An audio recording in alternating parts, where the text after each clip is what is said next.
And I think I should emphasize this afternoon that this is not the first crisis. This is by no means the second crisis, and we should not expect it to be the last crisis. Sugar has always been, at least for Guyana and formerly British Guyana, a series of crises.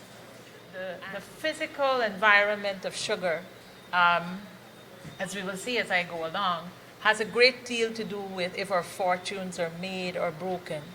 And this has been so from time immemorial.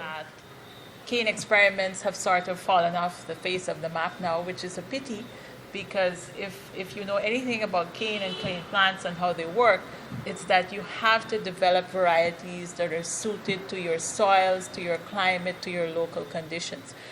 Bearing this in mind, even the varieties that were developed here, specifically for our microclimates, do not generally see a good commercial production beyond a 30-year period. Cane experiments, sugarcane experiments, are vital to an industry.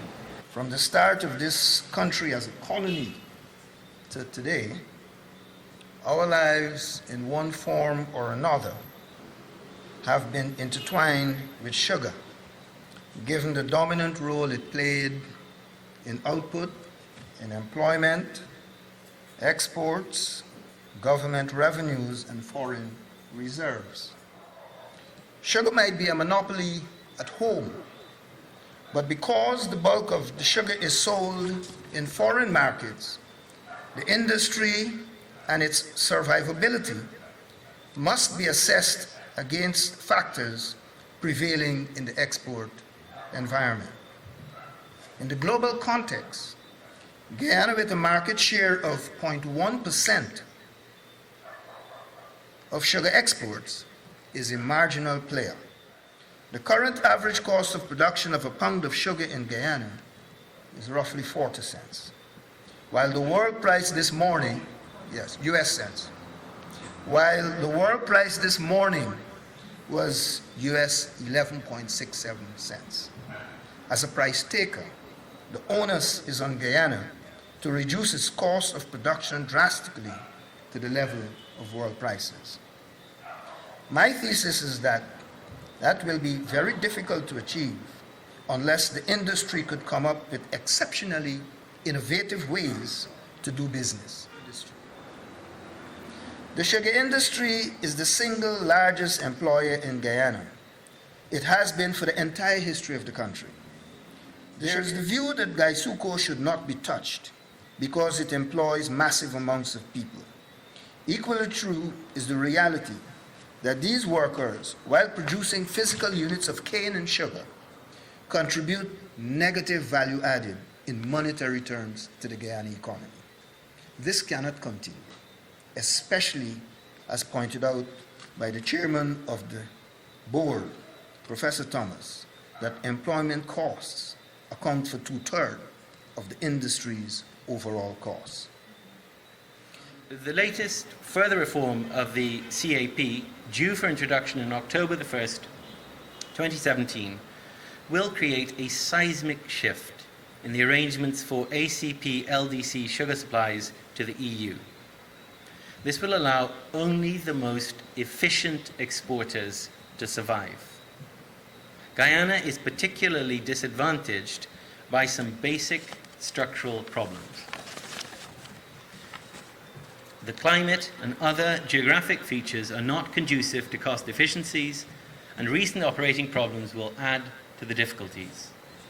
While it may be possible to secure some continuing sales to the EU, all the evidence suggests that Guyana must shift its attention to other geographic markets, with the regional consumption appearing to be a priority. The old adage, sugar is produced in the field, the factory only extracts it, is very important. You can have all the big factories you want. You don't have that sugar in the field, you're wasting time. And this is something I cannot stress enough. We've got to work on getting our yields up. And they know how to plant sugar, we've done it. Just 10 years ago, 10, 15 years ago, we were making healthy profits in the sugar industry. We must not you know, I'm not talking about the last century. I'm talking 10, 15 years ago, we were making healthy profits. Now we're down in the dumps. But they know what to do. And they've been doing it for 400 years. So it's a question of going back to the basics. Let's get those yields up in the fields. And the same amount of land is what we plant cane on. So imagine in 2002, we produced 332,000 tons from the same land that today we're producing 220,000 tons. It shows that the yields are the key to it. And if you have the same employment, the same costs, and you can increase production by 100,000 tons, your cost of production goes right down. GuySuCo's factories are adequately positioned to link into the power grid of GPL.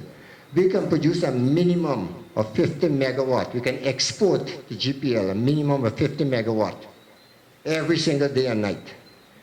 Everyone is amazed that GuySuCo has 2 crops a year. Everywhere else in the world, they got 1 sugar crop a year. We got 2 rainy seasons, we got 2 crops. So it's just a mid-year period where we have to accumulate enough bagasse to keep burning, to generate power, to sell to the grid. So we can become a major power producer. And the whole world, the whole trend now is alternative energy. Our cane breeding program is zilch. We have not come out with any new varieties for years. And without new varieties, we cannot increase our yields.